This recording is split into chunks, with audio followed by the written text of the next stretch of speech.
Magandang hapon po. Patay sa pamamaril sa Quezon City ang isang lalaki na may alitan sa suspect na dating sundalo. Ang ugat daw ng komprontasyon ang paninita ng biktima sa pagpark ng suspect na kanyang motorsiklo sa makipot na daan. Nakatutok si Bea Pinlac. Dali-daling tumakbo ang lalaking ito sa eskinitang yan sa Daang Tubo, Barangay UP Campus, Quezon City, Biyernes ng umaga. Nakabuntot sa kanya ang isang dating sundalo na nakahugot na pala ng baril galing sa sling bag niya. Hindi na nahagip sa CCTV ang sumunod na nangyari. Pero umalingaw-ngaw ang sunod-sunod na putok ng baril. Patay ang 31 anyos na lalaki matapos tamaan ng mga bala sa ulo at dibdib.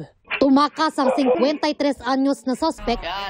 Ayon sa kalapit na barangay na rumisponde sa pamamaril, sa bungad pa lang ng eskinita, nagkainitan na ang suspect at biktima. Doon sila nagsuntukan sa labas.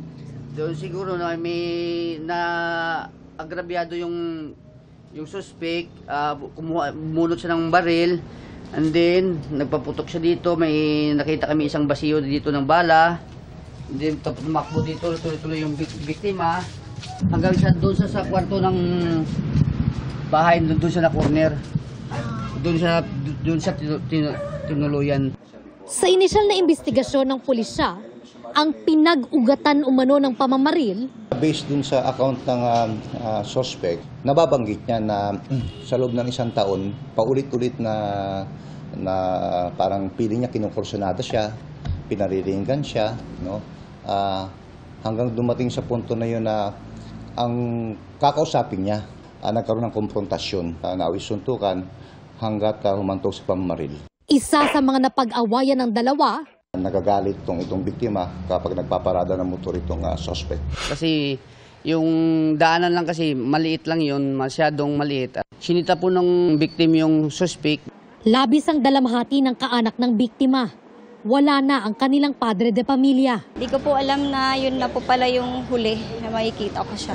Sobrang sakit po. Dami niya pong pangarap para sa amin, para sa mga bata.